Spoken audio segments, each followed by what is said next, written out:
ආයිබෝවන් හිතවතුනි දැන් අප රැඳී සිටින්නේ ශ්‍රී ලංකාවේ ප්‍රධාන දුම්රිය ස්ථානයක කොළඹ කොටුව දුම්රිය ස්ථානයේ.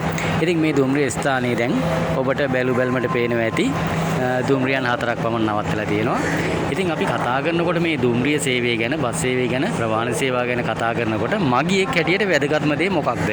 මගියෙක් හැටියට බලාපොරොත්තු වෙන්නේ දුම්රිය ස්ථානයෙන් එහෙමත් නැත්නම් බස් නැවතුම් වලින් අදාළ වාහනයට ගොඩ වෙලා තමන්ගේ ගමනාන්තයට ඊටාම අඩු වේලාවකදී යන්නේක.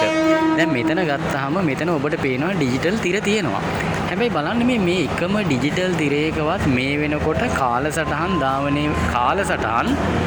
ධාවනය වෙන දුම්රිය සේවා සම්බන්ධයෙන් කාලසටහන් මෙතන ප්‍රදර්ශනය වෙන්නේ නැහැ. මේ වගේ එක එක වෙළඳ දැන්වීම් තමයි ප්‍රදර්ශනය වෙන්නේ. ඉතින් මේකද ඩිජිටල් තිරයකින් අපි මේ වගේ ස්ථානයක බලාපොරොත්තු වෙන්නේ.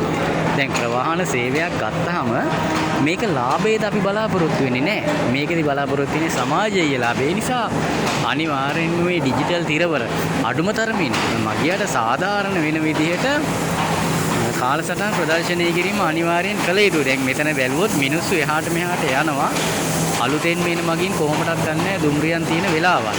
තමන්ගේ ගමනාන්තයට යන දුම්රිය මෙතෙන්ට එන්නේ කීයටද කියලා මගින් දන්නේ නැහැ. මගින්ට එහෙම නැත්නම් කාගෙන් හරි අහලා දන්න කෙනෙක්ගෙන් අහලා තමයි දැනගන්න සිද්ධ වෙලා තියෙන්නේ. ඉතින් මේක සාධාරණ නෑනේ.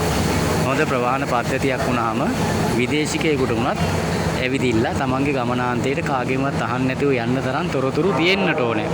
දැන් අපි ඩිජිටල් ලෝක ගැන කතා කරනවා. ඒ මොනවා කතා කරත් දුම්රිය ස්ථානයට එන මගීන්ට ප්‍රධාන වෙන්නේ දුම්රිය කාලසටහන. එතකොට කාලසටහනට යනවද නැද්ද කියන එක තව ප්‍රශ්නයක්.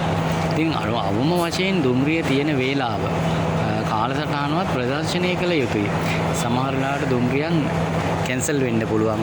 යන්න නැති වෙන වෙලාවල් වෙන්න පුළුවන්. තියෙන වෙලාවට ෂෙඩියුල් කරපු වෙලාවට යන්න නැති වෙන්න පුළුවන්. ඒ කොහොම වුණත් අදාළ දුම්රිය මෙම ස්ථානයෙන් පිටත් වෙන වෙලාව අනිවාර්යෙන් මේ ඩිජිටල් තිරවල පවා ප්‍රදර්ශනය කරන්න හැකියාව තියෙනවා.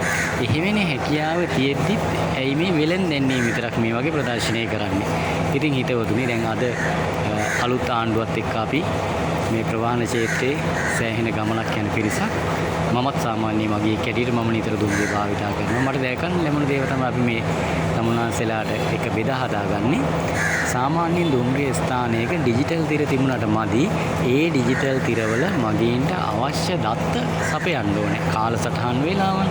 ඒ වගේම දුම්රියක් කැන්සල් වෙනවා නම් ප්‍රමාද වෙනවා නම් ඒ පිළිබඳ තොරතුරු දෙන්නට හැකියාව තියෙනවා. එහෙම නැතුව අපිට මේ ඩිජිටල් තිර ටිකක් තිබුණාට ප්‍රවාහනය දිනුවක් කියලා කියන්න බැහැ. නිසා අනිවාර්යෙන්ම මෙම කටයුතු සිදු කරනු ඇතයි අපි විශ්වාස කරනවා බලධාරීන් විසින්. බොහොමත් ස්තුතියි.